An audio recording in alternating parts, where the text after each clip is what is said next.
मल्लिकार्जुन खड़गे वरिष्ठ कांग्रेस पार्टी के अध्यक्ष इस समय अपना ध्वजारोहण कर रहे हैं और आपने बिल्कुल सही कहा और इसीलिए कोई देश भारत को पराजित नहीं कर पाया है, क्योंकि क्या हिंदू, क्या मुस्लिम, क्या सिख, क्या ईसाई, हम सब सबसे पहले भारतवासी हैं और गर्व से हम लोग सबसे पहले भारतवासी हैं ये कहते हैं। और जब शस्त्रों की बात आए एयर मार्शल चोपड़ा, तो सरहदों पर शस्त्रों को पहुंचाने में जो वायुसेना की भूमिका रही है, जो समुद्री सरहद की सुरक्षा करने में नौसेना की भूमिका रही है, वो भारत ने दर्शाया है। जो airlift capabilities, strategic airlift capabilities हमारे C-17 और C-130 ने दिखाई है। देखिए, आज हमारी जो ट्रांसपोर्ट फ्लीट है एयरफोर्स की और हेलीकॉप्टर फ्लीट है, इंटरनेशनल क्लास की है। C-17 एयरक्राफ्ट 77 टन लेके जा सकता है, IL-76 49 टन लेके जा सकता है। जो इंडियन आर्मी सियाचिन ग्लेशियर और लद्दाख और नॉर्थ ईस्ट में बैठी है, हर साल 30,000 टन की एयरलिफ्ट इंडियन एयरफोर्स करती है।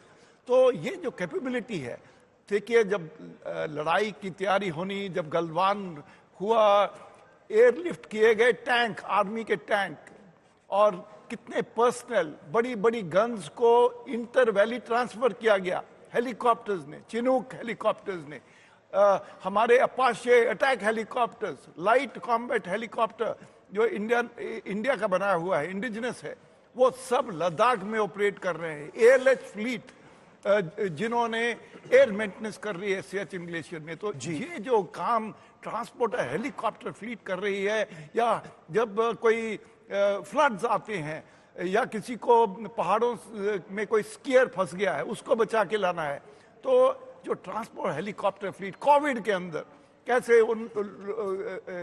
उन्होंने एयरलिफ्ट किए, ऑक्सीजन के टैंकर्स, तो ये जो ट्रांसपोर्ट और हेलीकॉप्टर फ्लीट है सारा साल सामरिक शक्ति की अगर बात करें एडमिरल सिन्हा, तो ब्रह्मोस सुपरसोनिक क्रूज मिसाइल को 12x12 टाटा ट्रक को जोजिला पार करा के ले जाना, ईस्टर्न लद्दाख में तैनात करना, दुश्मन भी ये देखता है और दुश्मन भी देखता है कि अब आप इस देश के साथ पंगा नहीं ले सकते। एडमिरल सिन्हा, नहीं, बिल्कुल ठीक कह रहे हैं गौरव। ये जब से ये प्रधानमंत्री मोदी की सरकार आई है, तब से उन्होंने इंफ्रास्ट्रक्चर डेवलपमेंट के ऊपर काफ़ी ध्यान दिया है। और जो इलाके जहाँ की पहले पहुँचना बहुत दुर्गम था, पैदल जाना पड़ता था हमारी सेना को, उन सभी जगहों में सड़क और इतने बड़े बड़े टनल्स बना दिए हैं कि अब हमारी सेना के जितने भी व्हीकल्स हैं वो सभी उसके अंदर बोथ फेज वो ट्रैवल कर सकती हैं। और अभी जो आपने दो हमें उदाहरण दिए हैं, वो उसका बहुत बड़ा एग्जाम्पल है कि कितना काम हो रहा है। एक तो वो है। दूसरी चीज़ ये है कि जब नॉर्थ ईस्ट में भी हमारे काफ़ी इंफ्रास्ट्रक्चर डेवलपमेंट हुए हैं और हमारी सेनाएं जो हैं वो रसद पहुंचाने का काम या वहाँ पे डिप्लॉय होने का काम जो है वो बड़ी आसानी से अब कर सकते हैं। गौरव, ये देखिए, अलग अलग देशों, अलग अलग प्रदेशों के जो मुख्यमंत्री हैं वो आपको एक एक करके हम दिखा रहे हैं।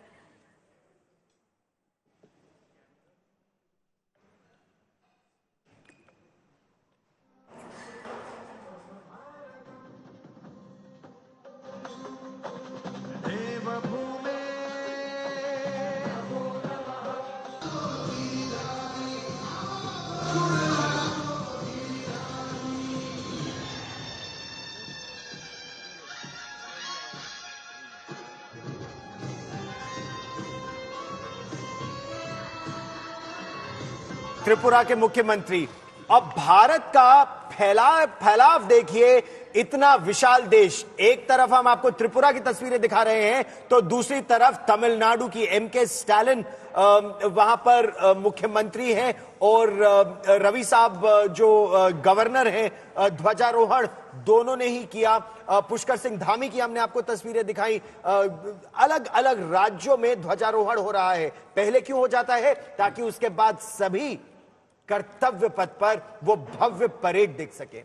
10 बजे प्रधानमंत्री नरेंद्र मोदी 10:05 पर पहुंचेंगे राष्ट्रीय समर स्मारक। वो राष्ट्रीय समर स्मारक पर पहले उन वीर योद्धाओं को अपना नमन करेंगे, उनसे पहले रक्षा मंत्री, रक्षा राज्य मंत्री, चीफ ऑफ डिफेंस स्टाफ, तीनों सेनाओं के अध्यक्ष वो वहां पहुंचे हुए होंगे, क्योंकि 15 अगस्त 1947 जब भारत को स्वतंत्रता मिली, उसके बाद से जितने भी युद्ध हुए, जितने भी आतंक के खिलाफ ऑपरेशंस हुए, जिन लगभग 26,000 योद्धाओं ने अपने प्राणों का सर्वोच्च बलिदान दिया तीनों सेनाओं के, उनके नाम वहां अंकित है।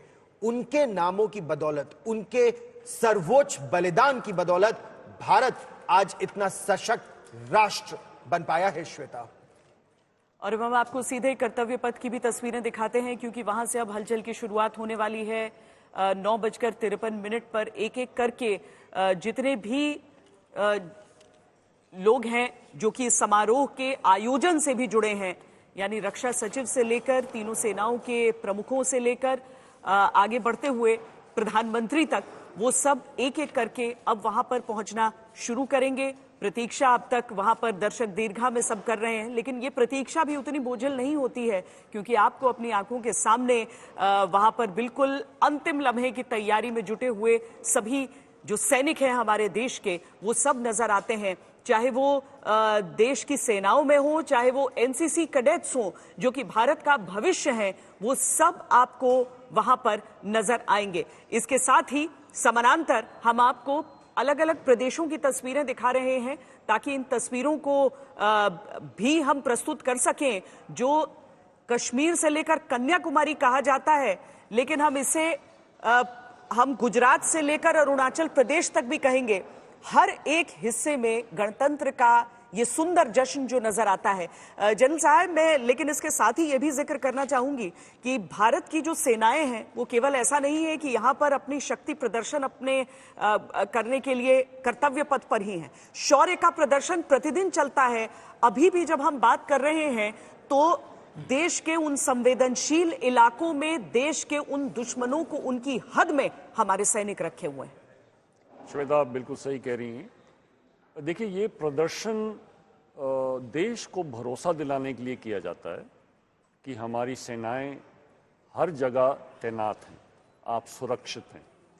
अभी आपने एक फोटो दिखाई थी जिसका आपने जिक्र नहीं किया। मेरे ख्याल से ये पहली बार पिता पुत्र की जोड़ी, पिता और पुत्र की जोड़ी इस परेड में हिस्सा ले रही है। पिता जीओसी दिल्ली एरिया हैं जो परेड कमांड कर रहे हैं, और पुत्र 61 कैव के हैं जो 61 कैव जो घोड़सवार हैं वो उनको कमांड कर रहे हैं। मेरे ख्याल से इससे अच्छी एक्सप्लेनेशन या विरासत ये पिता और पुत्र संभाल रहे हैं कि ये चौथी जनरेशन है जो इस कर्तव्य पथ पे है। और सारे देशवासियों को एक आश्वासन होता है, क्योंकि बड़ा मुश्किल है कि आप इस प्रकार के हथियार देखें, किस प्रकार के हवाई जहाज देखें। तो जब देशवासी देखते हैं कि ये हमारी विरासत है और ये यहाँ से हम आगे जा रहे हैं। और एक तीसरी बात मैं आपको कहना चाहता हूँ कि अगर आप औसत देखिए उम्र की, जो ये रिपब्लिक डे परेड में लोग पार्ट ले रहे हैं जी, 26, 27, 28, 30, ये हमारे युवा हैं। और हम लोग तो रिटायर होके निकल पड़े हैं, पर देश को संभालेंगे इनके कंधे।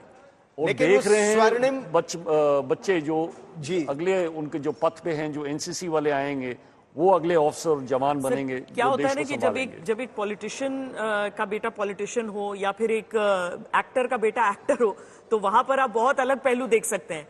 लेकिन एक सैनिक अपने बेटे को या बेटी को देश सेवा में ही आगे जाने के लिए प्रेरित कर पाए, मुझे लगता है कि ये राष्ट्र के ऊपर कर्ज और बढ़ता है। और ऐसे कितने उदाहरण इस गणतंत्र दिवस पर परेड पर, of course GOC Delhi area और उनका बेटा जो 61 कैवलरी की कंटिंजेंट का कमांड कर रहा है, और 61 कैवलरी उनका हाइफा डे, हाइफा चार्ज। और मेरे लिए बड़े सम्मान की बात है, अभी मैं हाइफा से रिपोर्टिंग कर रहा था इजराइल में, जहां पर आखिरी वो cavalry charge, horse cavalry charge है हुआ था फर्स्ट वर्ल्ड वॉर 1918 में, वो जगह मैंने देखी है।